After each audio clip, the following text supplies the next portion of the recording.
بسم اللہ الرحمن الرحیم۔ تمامی ابابل کے پڑھنے والا والغلا بکمالہ کشف الدجا بجمالہ حسنت جمیع خصالہ صلو علیہ وآلہ واصحابہ وبارک وسلم وسلم علیہ۔ چند لوگوں کے لیے آپ سے گفتگو کرنی ہے، مہربانی فرما کے تھوڑی توجہ چاہتا ہوں۔ موبائلوں کی آواز اگر بند کر لیں گے تو میرے لیے تھوڑی سی آسانی ہو جائے گی۔ ہم سب جمع ہوئے ہیں اصالِ ثواب کے لیے۔ ابھی آپ علامہ صاحب کی گفتگو سماعت کر رہے تھے، اللہ تعالی ہم سب کو آخرت کی فکر کرنے کی توفیق عطا فرمائے۔ ایک بات کو یاد رکھیں، مسلمان، اس کی ڈبلنگ بند کر دیں، صرف آواز کھول دیں۔ مسلمان جب مسجد میں داخل ہوتا ہے تو مسجد میں ایک تنکا بھی پڑا ہو تو ہم اس کو مسجد سے اٹھاتے ہیں اور باہر پھینک دیتے ہیں، اور سوچ یہ ہوتی ہے کہ یہ اللہ کا گھر ہے، اس لیے ہم مسجد کو گندا نہیں ہونے دیتے۔ کعبۃ اللہ میں چلے جائیں تو اللہ کا گھر ہے، کعبہ ہے، وہاں پر اتنی صفائی ہے کہ وہاں پہ مکھی بھی نہیں بیٹھتی۔ اسی طرح جو عیسائی ہیں وہ اپنے چرچ کو اتنا صاف رکھتے ہیں کہ وہاں گند نہیں آنے دیتے، وہ ان کے نزدیک ان کے خدا کا گھر ہے۔ یہودی ہیں، وہ اپنے کلیسا کو صاف ستھرا رکھتے ہیں کہ وہاں پہ گند نہیں آنے دیتے۔ اسی طرح ہندو ہیں، آپ توجہ میری طرف کریں، صرف 10 منٹ کی بات ہے، جو سامان آپ نے لانا 10 منٹ بعد لے آنا، یار بیٹھ جاؤ۔ مجھے بیان کے لیے بلایا تھا، تصویروں کے لیے تو نہیں بلایا یار، انہوں نے ٹھیکا ہوا نہیں تصویروں کے بیچ میں۔ بیٹھ جائیں مہربانی۔ ہر کسی نے اپنے اپنے عبادت خانے کو صاف رکھا اور سوچ یہ تھی کہ یہ خدا کا گھر ہے۔ ایک بات کو یاد رکھیں، نہ رب مسجد میں ہے، نہ کعبے میں ہے، نہ مندر میں ہے، نہ چرچ میں ہے، نہ کلیسے میں ہے۔ سلطان باہو فرماتے ہیں، نہ رب کعبے وچ تے نہ رب مندر وچ، او وسدا تیرے اندر وچ۔ سب لوگوں نے اپنے اپنے عبادت خانے صاف کر لیے کہ خدا کا گھر ہے، لیکن خدا تو وہاں رہتے ہی نہیں ہے۔ اور جس دل کے اندر خدا کا گھر تھا وہ دل ہم سب نے گندا کر دیا۔ مسلمان ہو کے، حضور کی امتی ہو کے رب کا گھر گندا کر دیا۔ مسجد دھونے کے لیے علیحدہ خادم رکھے ہوئے ہیں، لیکن خدا تو وہاں نہیں رہتا۔ اور جس دل میں خدا کا بسیرا تھا، رب کا گزر تھا، وہ دل سب نے گندا کر لیا۔ ہم میں سے ہر شخص یہ چاہتا ہے کہ جب وہ حج کرنے جائے تو اس کو حج اکبر ملے۔ حج اکبر وہ ہوتا ہے جو حج جمعے کے دن ہوتا ہے۔ مولانا رومی فرماتے ہیں کہ مسلمان کے لیے حج اکبر کرنے سے افضل یہ ہے کہ وہ اپنا دل صاف کر لے۔ اس کی وجہ لکھی اور انتہا کر دیا۔ آپ فرماتے ہیں کہ تم کعبے کا چکر اس لیے لگاتے ہو، وہاں سے ابراہیم اور اسماعیل گزرے تھے، اور دل صاف اس لیے کرو کہ وہاں سے رب کا گزر ہے۔ دل سب نے گندا کر لیا۔ مسلمان ہو کے رب کا، حضرت عبداللہ ابن عمر فرماتے ہیں کہ ہم نا رسول اللہ کی بارگاہ میں بیٹھے ہوئے تھے، اچانک رسول اللہ نے فرمایا، ابھی جو پہلا بندہ مسجد میں داخل ہوگا وہ جنتی ہے۔ کہتے ہیں ہم بڑے خوش ہوئے کہ کس کی قسمت جاگی، حضور نے جنتی کہہ دیا۔ کہتے ہیں تھوڑی دیر بعد میں ایک بزرگ صحابی آئے، سفید داڑھی تھی اور داڑھی سے وضو کے قطرے ٹپک رہے تھے۔ ہمیں بڑی خوشی ہوئی کہ یہ بندہ کتنا خوش نصیب ہے کہ حضور نے جنتی کہا۔ کہتے ہیں اگلا دن ہوا، پھر رسول اللہ نے فرمایا کہ ابھی جو پہلا شخص مسجد میں آئے گا وہ بھی جنتی ہے۔ کہتے ہیں کمال کی بات یہ ہے کہ کل والے صحابی پھر آ گئے۔ تیسرا دن ہوا، پھر فرمایا کہ صحابہ ابھی جو پہلا شخص مسجد نبوی میں داخل ہوگا وہ بھی جنتی ہے۔ کہتے ہیں ہمیں حیرت کی انتہا نہ رہی کہ 2 دن پہلے والے صحابی پھر آ گئے۔ عبداللہ ابن عمر کہتے ہیں کہ مجھے یہ شوق ہوا کہ میں جا کے دیکھوں کہ یہ کون سا عمل کرتے ہیں کہ میرے نبی نے ان کو 3 بار جنت دی ہے۔ کہتے ہیں میں نے نا ان بزرگ صحابی کا نا دامن پکڑ لیا، میں نے عرض کیا کہ میری نا اپنے والد سے کچھ انبن ہو گئی ہے، تو اگر آپ مجھے اپنے گھر میں مہمان رکھ لیں۔ تو بزرگ صحابی نے کہا ٹھیک ہے تم آ جاؤ۔ عبداللہ بن عمر کہتے ہیں کہ میں ان کے ساتھ ان کے گھر چلا گیا، اور سوچ یہ تھی کہ جا کر دیکھنا ہے کہ یہ کون سا عمل ایسے کرتے ہیں کہ نبی پاک نے 3 بار ان کو جنت دی ہے۔ کہتے ہیں میں ان کے گھر گیا، معمول کی نمازیں انہوں نے پڑھی، معمول کی نمازیں میں نے پڑھی، وہ بھی سو گئے میں بھی سو گیا، دن بھی بیت گیا، رات بھی گزر گئی، کوئی خاص عمل نہیں ملا۔ اگلا دن ہوا، پھر معمول کی نمازیں، معمول کے کام، کوئی خاص عمل نہیں ملا۔ تیسرے دن میں نے کہا بزرگوں میری اپنے والد سے کوئی ناراضگی نہیں تھی، اصل مسئلہ یہ تھا کہ نبی پاک نے 3 دن لگاتار آپ کے آنے سے پہلے آپ کو جنتی کہا تھا، میں بس یہ دیکھنے آیا تھا کہ آپ ایسا کون سا عمل کرتے ہیں کہ رسول کریم نے 3 دن لگاتار آپ کو جنت دی ہے۔ تو فرمانے لگے اے عمر کے بیٹے عبداللہ، اگر تو نے 3 راتیں اتنی محنت کی ہے وہ عمل دیکھنے کے لیے، تو سن وہ عمل یہ ہے جس کی بنیاد پر رسول کریم نے مجھے 3 مرتبہ جنت دی ہے، وہ عمل یہ ہے کہ میرے دل میں کسی مسلمان کے لیے بغض نہیں ہے، میں نے رب کا گھر گندا ہی نہیں کیا، میں اپنا دل ہر رات پاک کر کے سوتا ہوں۔ آج مسلمان ہو کے اپنے خاندان کے خلاف، اپنے خون کے خلاف ہم نے دلوں میں بت پالے ہوئے ہیں۔ رسول کریم کی حدیث پاک سنیے گا، ہم سب اصالے ثواب کے لیے آئے ہیں، بولے تو صحیح یار، کسی اور مقصد کے لیے تو نہیں آئے، دعا کرنے آئے ہیں۔ اب حدیث پاک سنیں، میرے رسول کریم نے فرمایا جس مجلس کے اندر رشتہ داری توڑنے والا بیٹھا ہو اللہ اس محفل کی دعا قبول ہی نہیں کرتا۔ آئے تو سارے دعا کرنے کے لیے، اگر قطع تعلقی ہے، رشتہ داریاں توڑی ہوئی ہیں، تو رسول کریم کے فرمان کے مطابق ہماری دعا تو کسی کام کی نہیں ہے۔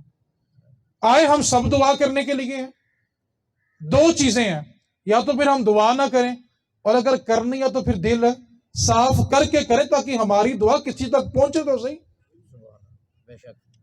اس واسطے اللہ کا گھر گندا نہ کرو یار، مسجدیں دھونے کے لیے خادم رکھے ہوئے ہیں، کعبۃ اللہ کی صفائی کے لیے خادم رکھے ہوئے ہیں، وہ رب کا گھر ہے، اس کی عزت ہے، تعظیم ہے، توقیر ہے، سب کچھ ہے، لیکن رب رہتا، اور جہاں رب رہتا ہے وہ دل سارے کا سارا گندا ہے۔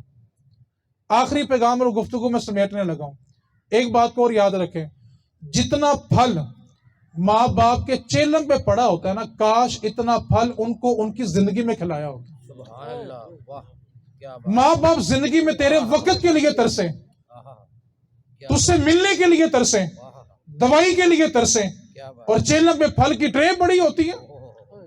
کیا بات، اللہ نے قرآن میں کیا فرمایا، اف ولا تنہرہما، ان کے سامنے اف بھی نہیں کرنا، اور اف کا مطلب بھلا کیا ہے؟ امام فخر الدین رازی فرماتے کہ ماں باپ اتنے بوڑھے ہو جائیں، اتنا بڑھاپا آ جائے کہ وہ بولو براز پخانہ بھی بستر پہ کر دیں، اور اگر اولاد نے اپنے ناک کے آگے کپڑا رکھ کے صفائی کی اور ماں باپ کے دل سے یہ خیال بھی گزر گیا کہ اولاد کو اس کی بدبو سے تکلیف ہوئی ہے، تو یہ لفظ اف ہے۔ اولاد کو تو اتنی رخصت نہیں ہے کہ وہ ناک کے آگے کپڑا رکھ کے صفائی کرے۔ جس ماں باپ نے اپنی جوانی قربان کر کے اولاد کو پالا ہو، ایک بات کو یاد رکھیں، ماں باپ کو مرنے کے بعد ہماری دیگیں نہیں چاہیے، ہمارا پھل نہیں چاہیے، یہ تو زندہ لوگ کھا کے چلے جائیں گے۔ ہم سمجھتے ہیں باپ کے لیے دیگیں پکا لی، پھل رکھ لیا تو باپ خوش ہو جائے گا۔ اب تو یہ سالے ثواب بکنا شروع ہو گیا، مصیبت ہی آ گئی ہے۔ مدرسوں میں جاؤ، 2000 روپیہ دو، پڑھے ہوئے قرآن لے آؤ۔ میں کوئی مدرسے کے قرآن کا منکر نہیں ہوں، مدرسے کا 2000 قرآن ایک پلڑے میں رکھو اور دوسرے پلڑے میں سگے بیٹے کا ایک رکوع رکھو، بتاؤ باپ کو ٹھنڈ کس سے پڑنی ہے یار؟ سبحان اللہ، اللہ اکبر، ہاں باپ میرا جائے اور میں سالے ثواب مدرسوں سے لوں جا کے؟ باپ نے میرے لیے زندگی گزاری تھی۔ ایک بات کو پلے باندھ لیں، آپ ختم ہفتے بعد نہیں، ہر روز دلائیں، دین منع نہیں کرتا، لیکن باپ کو ٹھنڈ دیگوں سے نہیں پڑنی۔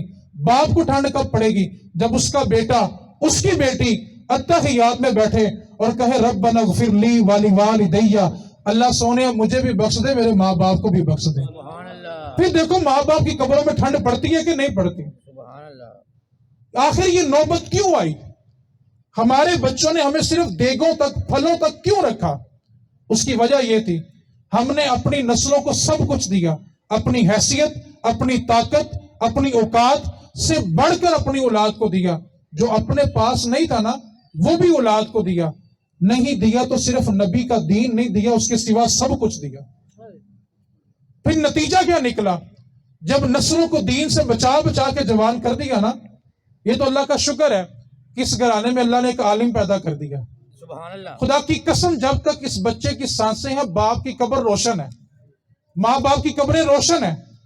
اللہ اس کی استقامت دے، آمین دین پہ قائم رکھے۔ آمین۔ لیکن دیکھنے میں کیا آتا ہے، باپ کی میت گھر کے صحن میں پڑی ہوتی ہے، جوان 4-5 بیٹے ہوتے ہیں، اور وہ کسی کو ٹیلی فون کرتے ہیں کہ آ کے ابو کو غسل دے دو۔ خدا کی قسم اس سے بڑا غریب بندہ مرا ہی نہیں ہے جس کو مرنے کے بعد اس کے بچے ہاتھ بھی نہ لگائیں۔ اس نے زندگی میں کیا کمایا جس کے بعد اس کے بچوں نے اس کو ہاتھ بھی نہیں لگایا؟ وہ ماں جب بیٹی جوان ہونا شروع ہوتی ہے تو جہیز جوڑنا شروع کر دیتی ہے، میں تیاں واسطے جوڑنی پئیاں۔ وہ ماں بھی تو توجہ کرے نا۔ آج تجھے آنکھیں بند کرنی پڑے تو تصور تو کر، کیا تیری بیٹی اس قابل ہے کہ تجھے مرنے کے بعد غسل بھی دے سکے؟ ہم بیٹی کو رخصت کرتے ہیں تو قرآن کے سائے میں رخصت کرتے ہیں، سر پہ قرآن کا سایہ ہوتا ہے اور بیٹی کو رخصت کرتے ہیں۔ اب کسی سے پوچھو بھی قرآن کے سائے میں کیوں رخصت کی، تو ایک ہی جواب ملتا ہے کہ قرآن کا سایہ ہوگا، قرآن کی برکت ہوگی تو بیٹی کی زندگی میں سکون ہوگا۔ یا سوچو تو صحیح، قرآن سر کے اوپر ہو تو اتنی برکتیں ہیں، وہ قرآن سینے کے اندر ہو تو کتنی برکتیں ہوں گی یار۔ قرآن سایہ کرنے کے لیے تھوڑی آیا تھا، ہم نے قرآن بھی سایہ کرنے کے لیے رکھ لیا۔ قرآن ہدی للمتقین بن کے آیا تھا، لیکن ہم کب پڑھتے ہیں؟ جب کسی بڈھے کی روح اٹک جائے، کسی کا ختم آ جائے۔ علامہ اقبال نے اس قوم کے لیے ایک جملہ بولا تھا اور انتہا کر دی۔ اقبال نے کہا اس قوم نے قرآن سے سیکھا تو صرف مرنا سیکھا، کاش اس قوم نے قرآن سے جینا سیکھا ہوتا۔ ہم قرآن مرنے میں پڑھتے ہیں جبکہ قرآن تو جینے کے لیے تھا، کہ جینا کیسے ہے۔ اس قوم نے صرف قرآن سے مرنا سیکھا ہے، کاش یہ قوم آج بھی قرآن سے جینا سیکھ لے۔ ظلم کی انتہا بھلا کیا ہو گئی ہے؟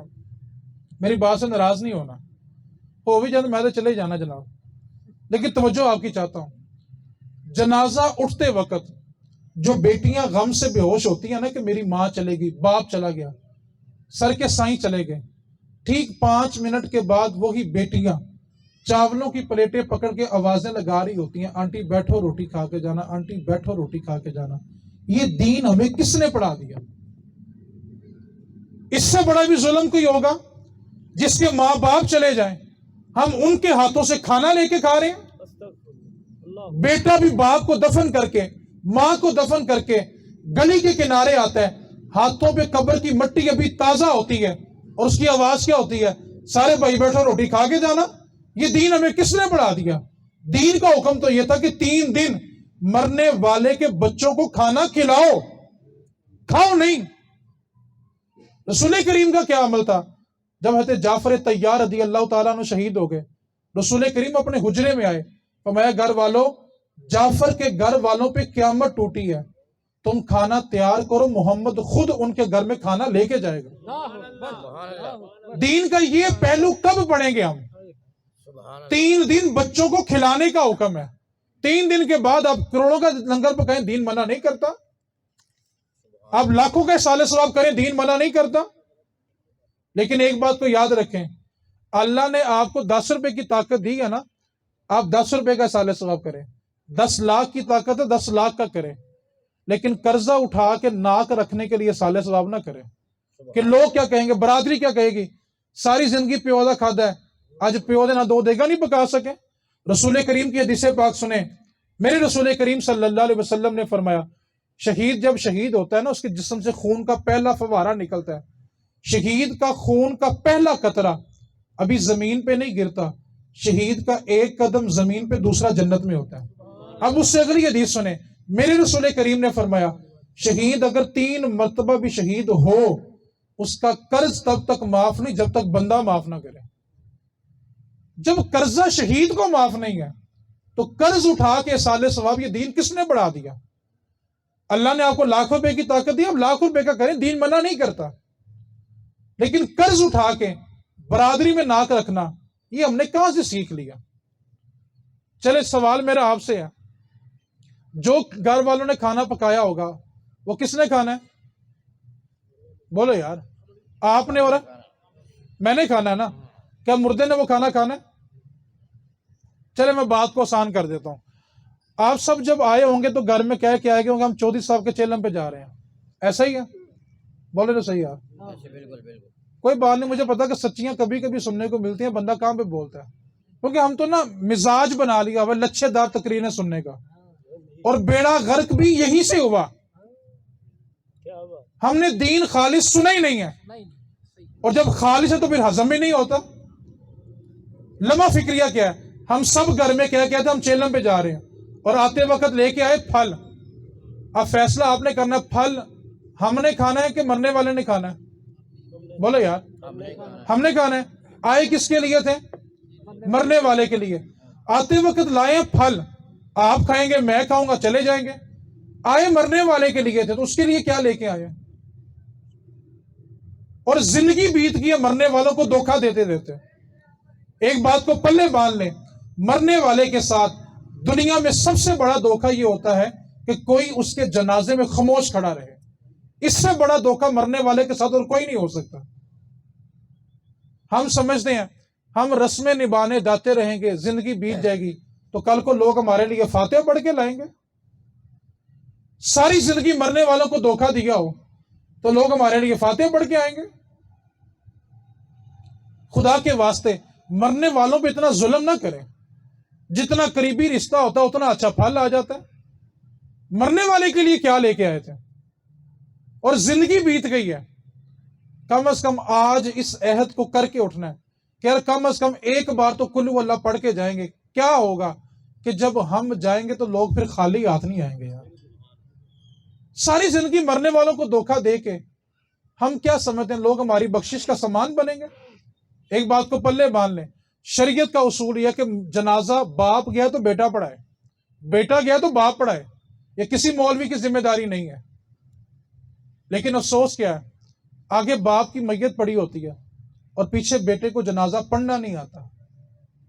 اس سے بڑا غریب باپ بھی کوئی مرا ہوگا؟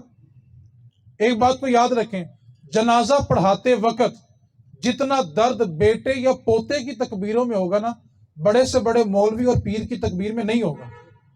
اس کو پتہ سامنے میری ماں ہے، سامنے میرا باپ ہے، اس کی بخشش میں نے کروانی ہے. لیکن یہاں پہ المیہ کیا ہے؟ آگے باپ پڑھا ہے، ماں پڑھی ہے، پیچھے بیٹے کو جنازہ پڑھنا نہیں آتا. اس سے بڑا ظلم اور کیا ہوگا؟ جتنے لوگ اس آواز کو سن رہے ہیں، جو عورتیں بھی سن رہی ہیں، ایک لمحے کے لیے توجہ ضرور کرنی ہے کہ اگر آج ہمیں آنکھیں بند کرنی پڑ جائیں تو کیا میرا بیٹا اس قابل ہے کہ مجھے نہلا کے کفنا کے جنازہ پڑھا سکے؟ جس تیرے بیٹے نے تیری زندگی میں کبھی نماز نہیں پڑھی، تیرے مرنے کے بعد کہاں پڑھے گا؟ جس تیرے بچے نے تیری زندگی میں کبھی قرآن نہیں پڑھا، وہ تیرے مرنے کے بعد قرآن پڑھے گا؟ اگر آپ میری طرف توجہ کریں تو میں آپ کو ایک مثال دیتا ہوں. جس کا باپ گیا ہوتا ہے نا، ماں گئی ہوتی ہے، سارے مہمان بیٹھ کے اس کی بخشش کی دعا کرتے ہیں، اور جس کا باپ گیا وہ بھلا کیا کر رہا ہوتا ہے؟ جب سب دعا مانگ رہے ہوتے ہیں نا، وہ لوگوں کی جھولیوں میں پھل رکھ رہا ہوتا ہے. اس کو اس وقت بھی دعا مانگنا نصیب نہیں ہوتا. تیرا باپ گیا ہے، تیری ماں گئی ہے، کم از کم اس کی بخشش کی دعا تو مانگ لو یار. ہم نے رسم و رواج اتنے مشکل کر دی ہیں کہ لوگ اصالِ ثواب کو بھول ہی گئے ہیں. باپ کی بخشش دیگوں سے نہیں ہوتی، اس بات کو پلے باندھ لیں. باپ کی بخشش پھل سے نہیں ہونی، باپ کی بخشش تیری نماز اور تیرے قرآن سے ہونی ہے. بے شک بے شک بے شک. تو روز دیگیں پکا، روز مسکینوں کو کھلاؤ. میں بات کو آسان کرتا ہوں، کھانا کھلانے کا ثواب ہے، لیکن کب تک؟ جب تک وہ کھانے والے کو ہضم نہ ہو جائے. جب ہضم ہو گیا، چیز ختم ہوگی تو ثواب ختم ہو گیا. صدقہ جاریہ وہ ہوتا ہے جب تک چیز باقی ہوتی ہے تب تک اس کا ثواب باقی ہوتا ہے. ایک کنواں کھدوا دیا ہے، جب تک مخلوق اس سے پانی پیتی رہے گی ثواب ہوتا رہے گا. جب کنواں خشک ہو گیا ثواب ختم ہو گیا. کھانے کا ثواب ہے، لیکن کب تک؟ جب تک ہضم. جب ہضم ہو گیا تو ثواب بھی. آخری بات، اور اس پہ توجہ چاہتا ہوں، ہم سب نا جنازہ پڑھانے کے لیے مولوی صاحب کو ڈھونڈتے ہیں، علامہ صاحب کو ڈھونڈتے ہیں. ایسا ہی ہے کہ کوئی شک تو نہیں ہے؟ ایسے ہی ایسے ہی. اب آپ نے توجہ کرنی ہے. ایسے ہی. مرنے والے کا بیٹا اگر ڈاکٹر ہو تو جنازے میں زیادہ لوگ کون آئیں گے؟ ڈاکٹر آئیں گے، پیچھے والے بولو تو صحیح یار. ڈاکٹر آئیں گے، مرنے والے کا بیٹا اگر انجینئر ہو تو، انجینئر ہی آئیں گے، دکاندار ہو تو، صافی ہو تو، صافی آئیں گے، سوچو مرنے والے کا بیٹا اگر عالم دین ہو تو. عالم دین آئیں گے، تم ایک ڈھونڈ رہے ہو، تمہارے پیچھے عالم ہاتھ باندھ کے کھڑے ہوں گے. تم ایک عالم کو رو رہے ہو، اپنا ایک بچہ عالم بنا کے دیکھ، پہلی ساری صف علماء کی ہاتھ باندھ کے کھڑی ہوگی. ایسے ہی ہے، بے شک، اپنے بچوں کو ڈاکٹر بناؤ، انجینئر بناؤ، جو دل چاہتے ہیں بناؤ. دین تنگ نظر نہیں ہے، اور جو تنگ نظر ہو وہ دیندار نہیں ہوتا، کیونکہ دین کسی کو تنگ نظر رہنے نہیں دیتا. دیندار بھی ہو اور تنگ نظر بھی ہو. میرے نبی کا دین سینے کھولتا ہے. تنگ نظری تو دین میں ہے ہی نہیں ہے. لیکن کم از کم ایک بچہ عالم ضرور بنانا. کم از کم مرنے کے بعد ہماری میت غسل کے لیے نہیں ترسے گی. اس سے بڑا غریب باپ مرے ہی نہیں ہے اللہ جس کی میت غیر کا انتظار کرے کہ مجھے کوئی نہلائے آ کے. اللہ، ایک بات کو یاد رکھنا، باپ مر جائے، اللہ نہ کرے، اللہ نہ کرے اس میں کوئی عیب نکل آئے، بدبو آئے، چہرہ بگڑ جائے، نہلانے والا بیٹا ہوگا نا تو کسی کو بتائے گا نہیں میرا باپ ایسا تھا، اور غیر ہو تو کبھی چھپائے گا نہیں. وہ جگہ جگہ چراہے چراہے تذکرہ کرے گا، بھائی چہرہ بگڑ گیا سی، میت پاری ہو گئی سی، بہو آن لگ پی سی.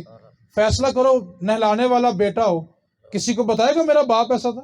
نہیں، اپنا بتاتا نہیں، غیر کبھی چھپاتا نہیں. کیا بات، بالکل صحیح، اور کم از کم ایک بچہ اپنے غسل کے لیے تو تیار کر لو یار، کیا بات، کہ غیروں کے سہارے پڑے رہو گے. وراثت لینے کے لیے ساری اولاد آئے گی، لیکن باپ کی میت کو ہاتھ لگانے کے لیے کوئی نہیں آئے گا.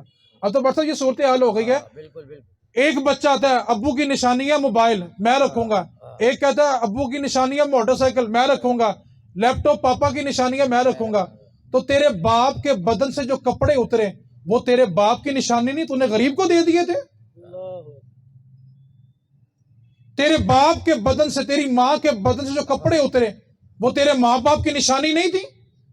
وہ دے دیے لوگ، جس اولاد کو چوم چوم کے جوان کر رہے ہو، او بھائی جس صابن کے ساتھ باپ کو نہلایا جائے گا نا، یہ بچے وہ صابن گھر میں نہیں رکھتے بالکل بالکل، کہ اس سے مردے کو نہلایا ہے. سینکڑوں بار چیزاں تیرے کفن کا بچا ہوا کپڑا اپنے گھر میں نہیں رکھیں گے، نہیں رکھا، کٹ دینا، تیرے بدن سے اترا ہوا لباس اپنے گھر میں نہیں رکھیں گے. باہر کٹ دینا، آج اولاد کو چوم چوم کے جوان کر لیا، اور دین اتنا نہیں دیا کہ ہمیں مرنے کے بعد کم از کم غسل بھی دے لیں. وہ یار